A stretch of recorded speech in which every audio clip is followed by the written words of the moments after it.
Good evening. The time now is 11 p.m. Tonight's top story.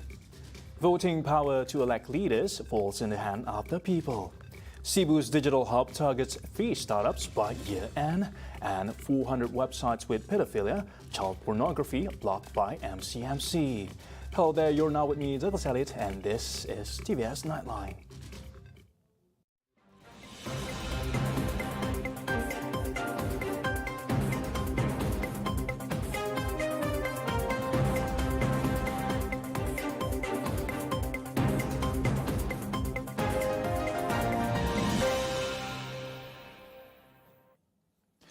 Students are required to master the English language in order to market themselves in the global level.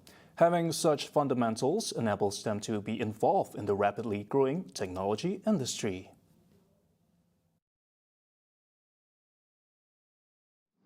Bahasa Inggeris mau tak mau, kita terpaksa iktiraf sebagai satu bahasa dunia dan kita hendaklah fasih dalam bahasa Inggeris. Maka apa saja teknologi proses yang dikehendaki, kita lebih faham kalau kita ada penguasaan bahasa Inggeris. Abang Johari also said that the establishment of international schools and local universities in Sarawak enables high-performing students to be competitive. While this has invoked certain response from several parties, saying that the state government should not interfere with the education sector, it is, however, an important step to elevate Sarawak's education higher. Sekarang ini we are subject to UPU. Anak kita yang mendapat keputusan dengan kepujian, mereka nak mendapatkan tempat di universiti tempatan melalui UPU. Kadang-kadang dapat, kadang-kadang tak dapat. Kalau dapat pun jurusan yang bukan dikehendaki oleh anak kita. Kalau dia nak belajar sains, ditawar pula human resource. Ini yang berlaku. Sebab itu, kita ada universiti kita sendiri, kita tidak terkait dengan UPU. Dan kita hantar anak kita yang nak belajar jurusan yang mereka minati. He spoke during the launching ceremony of the 57th Sarawak Secondary Schools Education Management Conference on Wednesday. At the same time, the Association of Sarawak Secondary School Principals, or PPSMS, have received a total of 200,000 ringgit in order to increase the performance of students.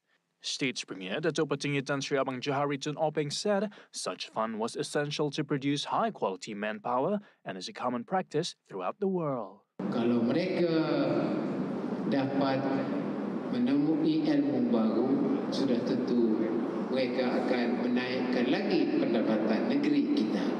During the same event, the Deputy Chairman of PPSMS, Yong Ing Tung, in his speech, said PPSMS can play an important role in assisting Sarawak to become the hydrogen production hub by 2027. With the fund, Yong plans to do a learning visit to countries abroad in order to improve the knowledge of students while preparing them in realizing the aspirations of the Premier, as mentioned under the Post-COVID-19 Development Strategy 2030. The newly established SIBU Digital Innovation Hub has a mission to establish 3 startups by the end of 2022, while at the same time becoming a platform for entrepreneurs in SIBU to learn more about the application and integration of technology into their businesses.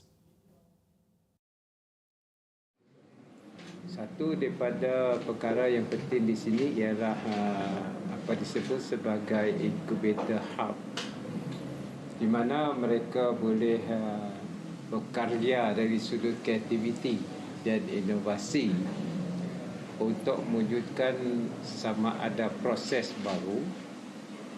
Nombor 2-nya ialah menganalisa data untuk mewujudkan juga produk, bermakna proses dengan produk, outcome untuk proses. The SIBU Digital Innovation Hub will be operated by Calypso Digital Group. Abang Johari then added market response is a deciding factor before establishing a digital hub in SIBU. Ada tempat responnya terlalu baik, tidak cukup tempat. You know what happened? Creative industry.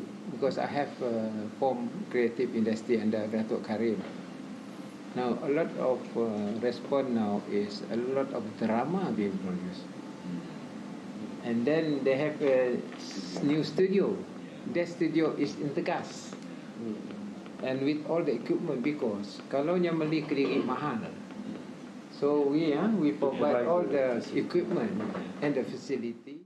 At the same time, Chief Executive Officer of the Sarawak Digital Economy Corporation, ASDEC, Sudarnoto Osman, stated that their goal is to establish more than 20 startups this year through all the innovation hubs that are already in operation. He also added that by 2030, ASDEC wants to achieve a total of 500 startups through the innovation hubs. During the same event, ASDEC also launched their new cloud storage system, dubbed ASDEC Cloud, that is accessible by the public, and these data will only be kept in Sarawak.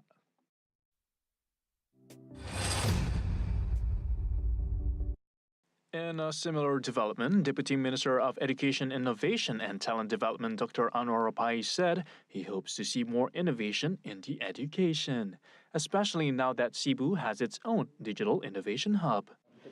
Saya ingin hendak melihat lebih banyak dari yang berbentuk pendidikan untuk dilahirkan supaya dapat memberi impak yang besar kepada pelajar-pelajar di luar bandar. Saya berpuas hati kerana di Digital Innovation Hub SIBU ini adalah salah satu daripada hub yang paling aktif di negeri Sarawak, dan saya percaya dengan Khalid Sini Berhad yang meneroji program-program di sini akan dapat menambah lagi lebih ramai anak muda dalam innovation ini. Anwar also commented on the application form for temporary documents for stateless individuals under the age of 21 in Sarawak, hoping that schools will now be able to address the matter earlier.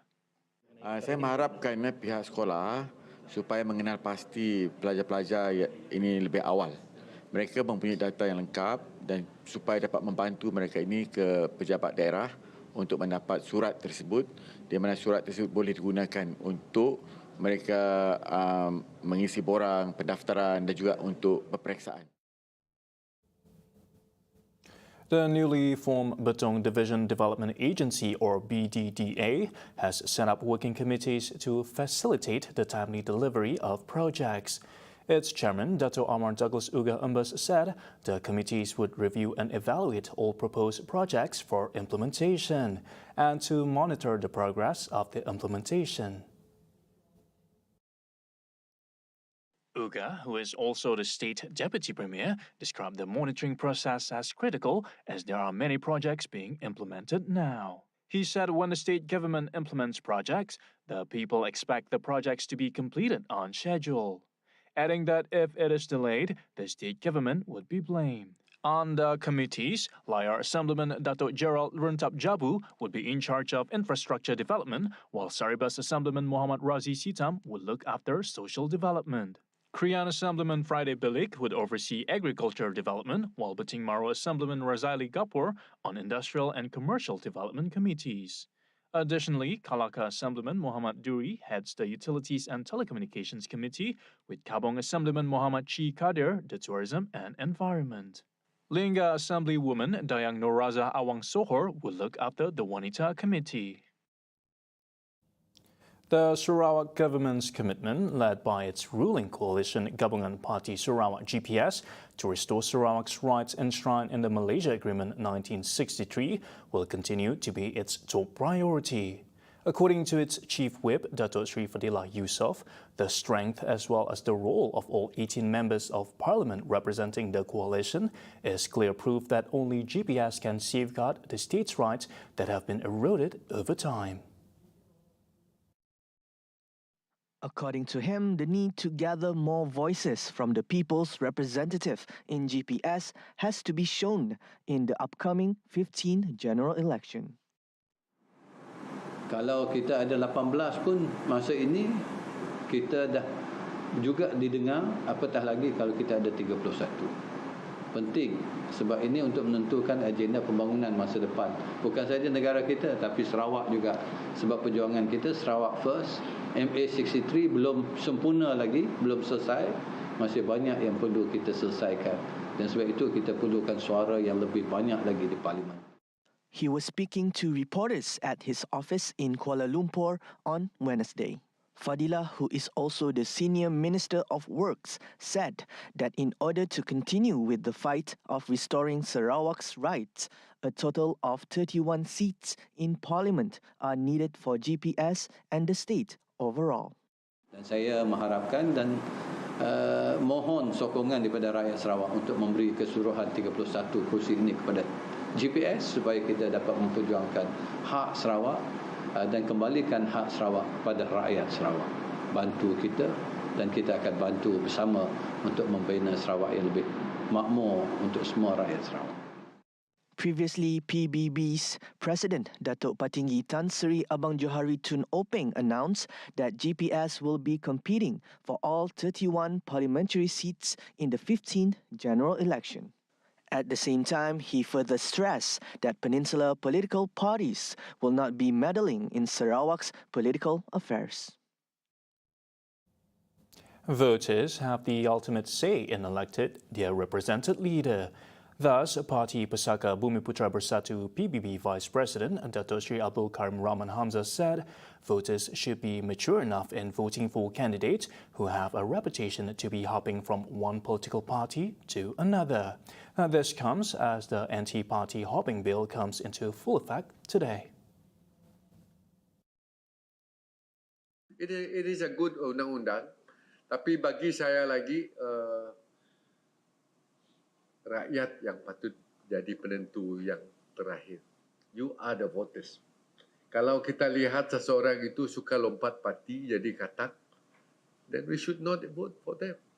That means they are not worth to be voted in. Tidak perlu undang-undang pun, rakyat yang pegang kuasa itu.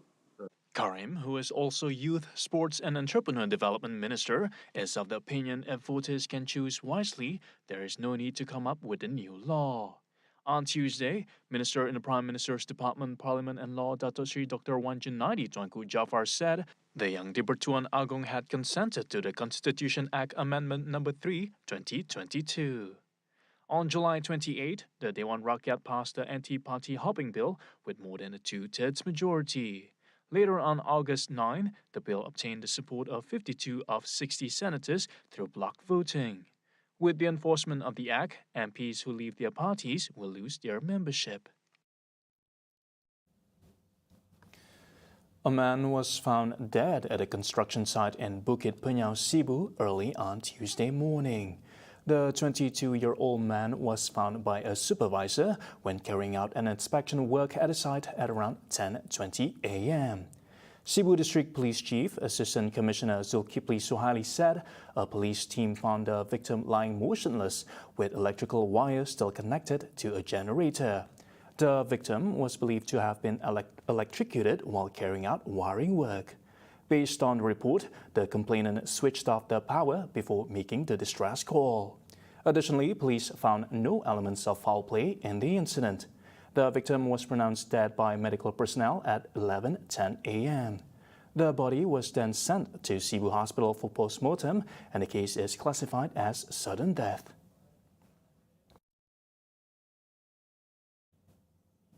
Don't go anywhere because still to come, Ministry to implement long-term measures to tackle floods, and India factory upcycles cigarette butts to soft toys. Right here on TVS Nightline, stay tuned.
You're watching TVS Nightline.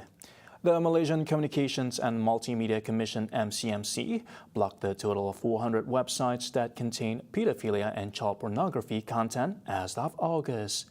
Deputy Women, Family and Community Development Minister Dato' Siti Zailah Muhammad Yusof said the action was the result of a cooperation between the Ministry, the Royal Malaysia Police Force and MCMC. 400 laman sesawang yang berkaitan dengan pedofilia dan pornografi kanak-kanak sudah disekat oleh Suruhanjaya Komunikasi dan Multimedia sehingga Ogos 2022.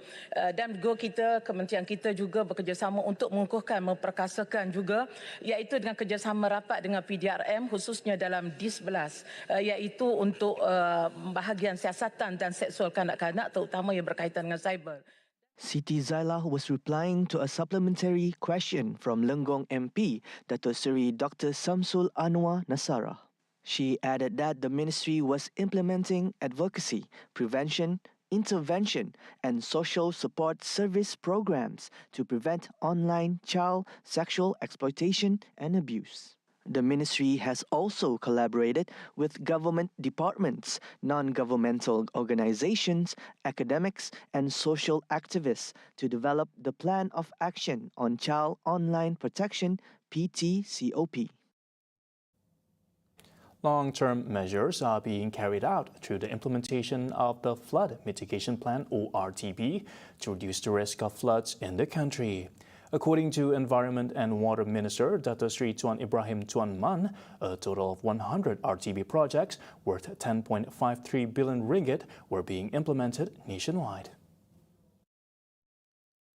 Tuan Ibrahim said that the implementation of the projects will ultimately decrease the number of people as well as the area affected by the floods. He said this in response to a question by Raup MP Tengku Zulpuri Rajapuji on the government's plans and actions to deal with the possibility of floods.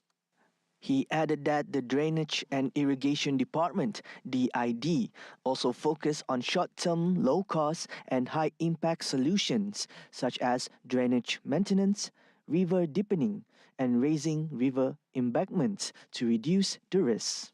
The minister added that DID has made preparations for the monsoon season with the provision of 284 pumps, 203 vehicles and 35 boats, 995 telemetry stations in the peninsula and 317 stations in Sabah, Sarawak and Labuan, and lastly 526 warning sirens. Based on the forecast by the Malaysian Meteorological Department, Met Malaysia, the monsoon will bring continuous downpours from November until March 2023. Many experts and activists urge the government to prioritize environmental conservation and protection plans in the upcoming tabling of Budget 2023 this Friday. According to Marset Research Organization's co-founder and vice chairperson Fairul Ismail Jamal Hisni, improving the environment is now crucial as Malaysia has been severely affected and something that the United Nations has identified as a global crisis. Fairul Ismail said that unexpected weather patterns, natural disasters and even lack of food security could be due to the declining state of the environment. He added that the upcoming budget should include allocations to build the infrastructure needed to transition toward renewable and green energy. He continued by saying that the government should look into the monetary needs of its agencies, which are responsible for protecting the environment, so they can operate freely and effectively. This opinion was supported by environmentalist Lila Panika, saying the government should explore avenues to include the public to build a sense of shared responsibility in protecting the environment.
Welcome back. And foreign front, Australia aims to have a zero new extinctions plan in an effort to protect plants and animals on its continent. Environment Minister Tanya Plibersek said that the announced plan will deliver on the federal government's target of protecting 30% of Australian land and oceans by 2030 by setting aside some land mass for conservation. This plan is a more ambitious plan. It includes a target of zero new extinctions. It delivers on our target of protecting 30% of our land and 30% of our oceans by 2030. The Prime Minister and other world leaders have signed up to that ambitious conservation target. By protecting more habitat, we can protect the homes of these precious plants and animals and the landscapes that mean so much to Australians. The plan will be prioritizing 110 species and 20 places, and the areas of conservation will be increased by 50 million hectares. A 5-year report released in July shows that Australia has lost more mammal species than any other continent in the world and has one of the worst rates of species decline among the world's richest countries. Our Threatened Species Action Plan is an ambitious and a specific plan to stop further extinctions in Australia. We learnt from the State of the Environment report, which I released some months ago, that the state of the Australian environment is bad and getting worse. We are the mammal extinction capital of the world. We've seen around 100 species lost in the time since colonisation, and we absolutely have to turn that around. If we keep doing what we're doing, we'll keep getting the same results. Australia is home to unique animals such as koalas and platypus, even though their number is dwindling. The country has also been hit severely by frequent extreme weather events such as bushfires in 2019 and 2020, which killed millions of animals and burned an area nearly half the size of Germany. The plan will take the country 10 years to implement, and it will be reviewed in 2027. A moment of silence will be held at all matches and European competitions this week in memory of the victims of the Indonesian stadium disaster. Some of the best football clubs in the world, including Liverpool and Barcelona, held moments of silence prior to kickoff. The Indonesia incident is one of the world's worst stadium disaster, with the authorities saying that the death toll have reached at least 131 people. 100 people were crushed as they tried to flee the stadium in Malang, East Java, on Saturday after the police fired a tear gas towards the audience. The moments of silence will take place all week in UEFA matches, Champions League, Europa League, Europa Conference League, and Women's World Cup playoffs. One man's trash is another man's treasure. In India, an inventive company upcycles cigarette butts to soft toys to solve the issue of waste. According to its founder Naman Gupta, the soft toys are made from the cigarette filters, while its papers are turned into recycled paper products and compost from its tobacco. According to World Health Organization WHO, there are approximately 267 million smokers in India, with cigarette butts becoming a common sight on the streets of New Delhi. Whatever materials that we collect, we process and recycle all the cigarette waste here at our factory. So from the paper, we make recycled paper products. From tobacco, we make compost powder, and from the filters, we make beautiful products such as soft toys, cushions, and many more. Gupta's company, Code Effort, collects more than 1,000 kilograms of cigarette stubs from the streets each day. We started from 10 grams, and right now we are doing 1,000 kgs per day. Till 31st March 2022, we have already recycled more than 1.2 billion cigarette butts.